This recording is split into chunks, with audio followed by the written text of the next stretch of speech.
ఒకరోజు తల్లి తన కూతురి ఫోన్లో వాట్సాప్ స్టేటస్లు చూస్తోంది. 11 గంటలకు సినిమా థియేటరు వస్తాను అని కూతురి స్టేటస్లో ఉంది.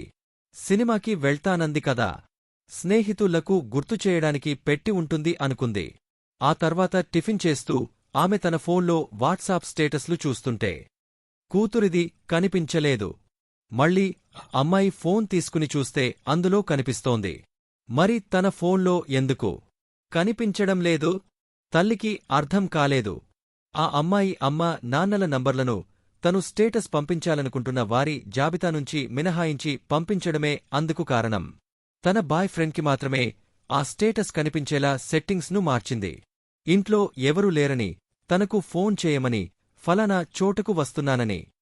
ఇలా ఏ సమాచారాన్నైనా స్టేటస్ ద్వారానే అబ్బాయికి చేరవేస్తుంటుంది. అటునుంచి సమాధానమూ స్టేటస్ ద్వారానే వస్తుంటుంది. నేరుగా వాట్సాప్ మెసేజ్లు చేసుకుంటే ఇంట్లో వాళ్లకు దొరికిపోవచ్చు.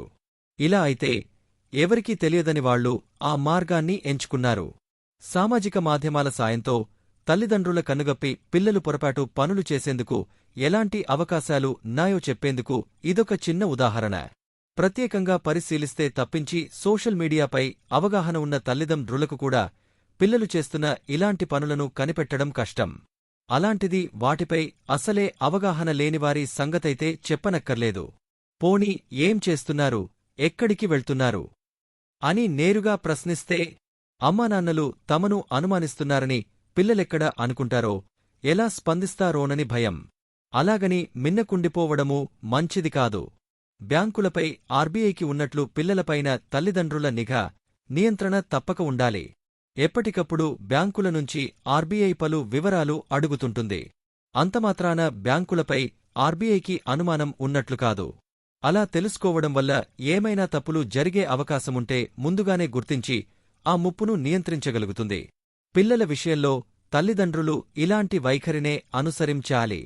అమ్మానాన్న నాకు పూర్తి స్వేచ్ఛనిచ్చారు. నా ఫోను చూడరు, నేను ఎక్కడికెళ్లినా ఎంత ఖర్చు చేసినా అడగరు అన్న అభిప్రాయం పిల్లల్లో రానివ్వకూడదు.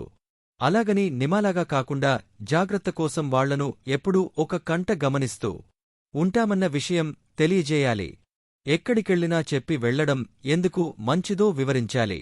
పిల్లలు ఏం చేసినా తల్లిదండ్రులకు చెప్పి చేసేలా, దాపరికాల్లేకుండా మనసు విప్పి మాట్లాడగల వాతావరణం ఇంట్లో కల్పించాలి. వారితో స్నేహపూర్వకంగా వ్యవహరించాలి. నొప్పింపక తానవక అన్నట్లు సూచనలైనా సుతిమెత్తగానే చేయాలి.